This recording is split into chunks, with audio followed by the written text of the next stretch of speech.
ఇవాళ మౌనితో ముచ్చట్లు చేయడానికి ఎవరొచ్చారో తెలుసా? అంటే అసలేం తెలీదు నాకు. ఫస్ట్ టైమ్ వచ్చినట్లు అయిపోయింది. మన జానీ మాస్టర్ గారంటే నాకు పిచ్చి. 'ఢీ' చూసే టైం నుంచి కూడా 'ఢీ 2', 'ఢీ 3' ఆ టైం అంతా జానీ మాస్టర్ అంటే పిచ్చి.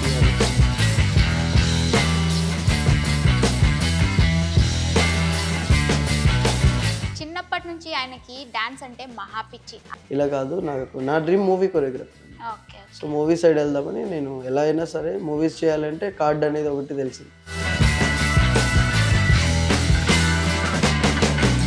సో ఆట సందీప్ మీతో ఎలా ఉండేవారు? నేను నమ్మిన వాళ్ళే నన్ను చీట్ చేయడం. మా నాన్న చిన్నప్పుడే వదిలేసి వెళ్ళిపోయాడు మమ్మల్ని. మనకి మూవీస్ అనేవి మంత్లీ ఉండవు, డైలీ ఉండవు కదా. ఈ మంత్లీ ఎట్లా సస్టైన్ అవుతున్నారు? 2 days ఓన్లీ వాటర్ తాగిన రోజులు కూడా ఉంది.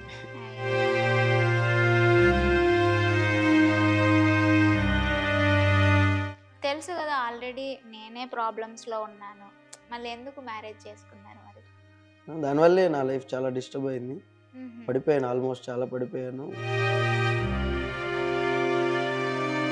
ఊర్లో ఉంటుంది కదా, తిరిగి వెళ్ళిపోదాం వద్దు ఈ కష్టాలు ఈ అవమానాలు అని ఎప్పుడైనా అనిపించిందా? డాన్స్ వదిలేస్తే అదే పెద్ద అవమానం అన్నిటికంటే.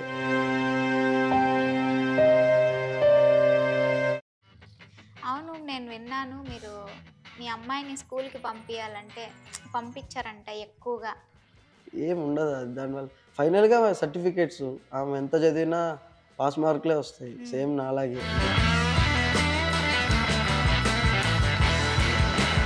ఇప్పుడు జానీ మాస్టర్ రాజకీయాల్లోకి ఎంటర్ అవబోతున్నారని టాక్ విన్నాను, అది నిజమే అంటారా? మాకు కూడా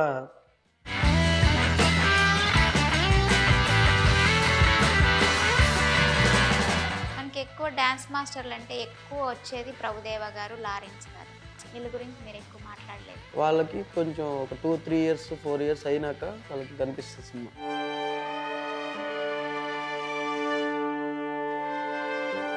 సో ఈ ఫీల్డ్లో క్యాస్ట్ ఫీలింగ్ ఏమన్నా ఉందా? ఒక్క సినిమా చూశాను, ఆయన డైరెక్టర్ గారు బ్రాహ్మిన్స్ చాలా అవమానించి మాట్లాడారు.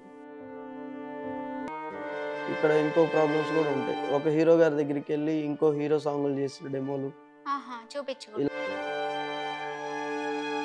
ఇప్పుడు చైతన్య మాస్టరు ఢీ వల్ల అప్పులు ఎక్కువైపోయి చనిపోయారు అని విన్నాను, అది కరెక్టే అంటారా? నాకు మంచి ఫ్రెండ్ లాగే అండి చైతన్య మాస్టర్, బాగా తెలుసు.